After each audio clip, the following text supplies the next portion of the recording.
Hello, everyone. In today's episode, we talk hormones, menopause, and how strength training ties them both together. Please enjoy. Welcome to the Perfect Workout Podcast, where fitness meets simplicity. I'm Kyle Recchia, CEO of The Perfect Workout. I'm joined by Jim Keene, our Director of Training. We hope you enjoyed today's episode.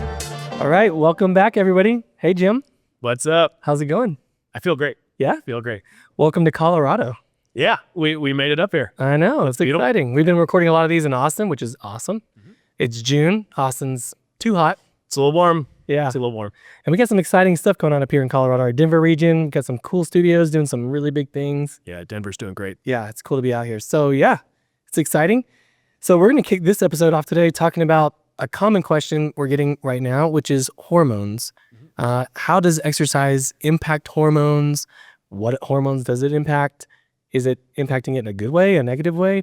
And so maybe we start there and we can go a little deeper into some specific stages like menopause, stuff like that. Awesome. Well, the first thing is to understand that hormones are chemical messengers that travel throughout the body, and they then have their effects on whatever the target cell is. And all of your tissues have receptor sites on their cell membranes that identify and connect with different hormones as they travel through the blood. Next thing you should know is that they are released in pulsatile fashion.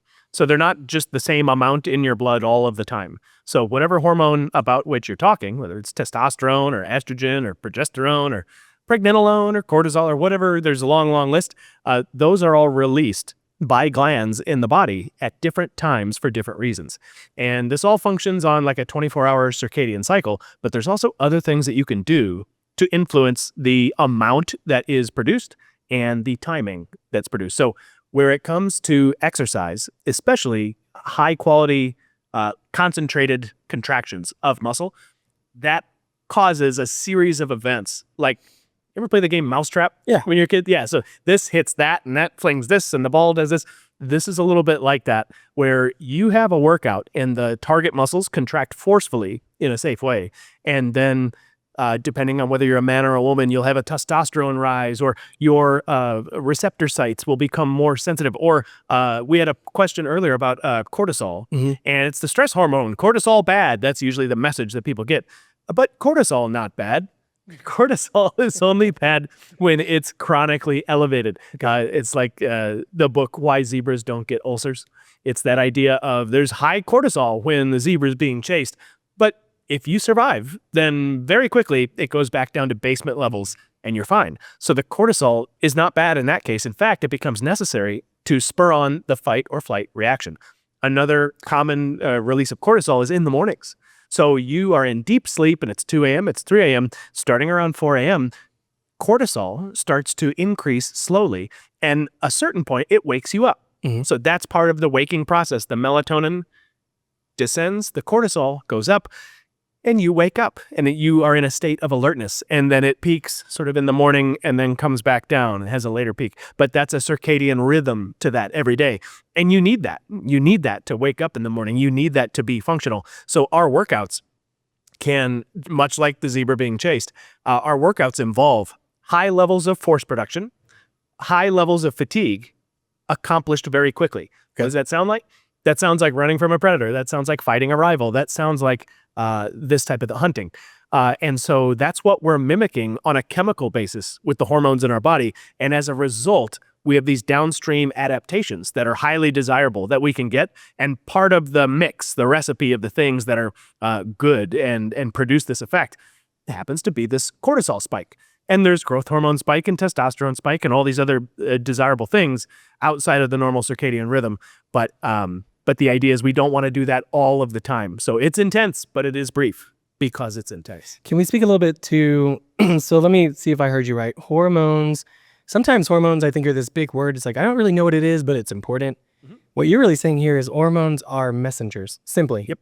They're just messengers. So they go through the body like little messenger people, and they signal things. Time for this, time for that. So the good example you gave, cortisol is this messenger that has a really bad rap, but we really need cortisol, especially when it comes to stuff we talked about in a prior episode, sleep, circadian rhythm, that kind of stuff. Right. So there's these messengers, they're going around. We want them when they're necessary. Right. One thing related to cortisol that I've seen, and I don't know what to make of this, but So what I'm trying to get to here is a question around how is it that when you train heavily or you increase these things acutely, it's sort of like your blood pressure getting increased acutely when you strength train or when you're in a sauna, which we'll talk about in the future. Sure. How is doing that purposely and acutely something that actually makes it more beneficial over time? Meaning when you're doing that acutely, chronically, your levels are more easily managed or are lower. Does that make sense? Yeah. A lot of people sometimes fail to make a distinction between the cortisol rise, as an example, from a workout versus the cortisol rise from having a high-stress job or coming home after that job and having a high-stress household. If you have prolonged stress, the level of cortisol at baseline is higher. Okay. And so you are you become adapted to it, just like an alcohol tolerance or insulin resistance. You become tolerant to it. And so if your cortisol is already high all day because of a stressful or undesirable situation that is prolonged, that can lead to problems. The presence of high cortisol like that leads to problems. And you never get those top end levels like you would in a workout. You just have this nagging, undesirable but persistent high cortisol. Compare that to the person who has great home life, nice job without a lot of stress, and then purposely under his or her own control spikes their cortisol so that there's this massive rush when you are contracting with maximum force or at maximum levels of fatigue. That cortisol, that then when you're done instantly drops to the floor. That's beneficial. So that gives your body, and we talked about the receptor sites on all of your cells. Literally what happens is the molecule, the messenger, docks to the cell membrane and has instructions. Hey, I need you to build this protein. And then the message gets sent to the nucleus, and then that new protein is produced and travels, leaves the cell, and goes into the bloodstream. So that whole process is large and in charge. It is of a great magnitude when you spike the cortisol. But when you just raise the cortisol and keep it there because you have the stress that never ends, that's when you become resistant to the message that the cortisol is trying to tell. So you're really training your body. All these things are happening when you strength train.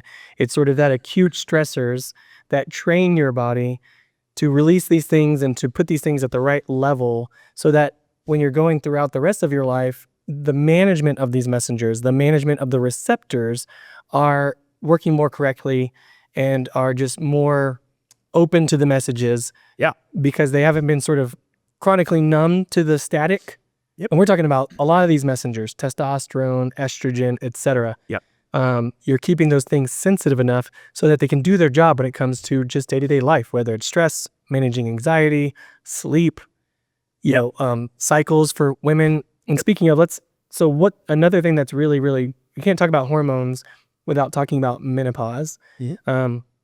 We have a lot of members, right, that come to us specifically because they're in the middle of menopause or they're getting into menopause and they've been told they should strength train. We also have lots of people, I know some personally, that avoid strength training and exercise during menopause because it's more challenging due to the fact that these hormones are sort of all over the place. And so they feel more fatigued, more tired, more irritable. Why would I get up and go force myself to strength train?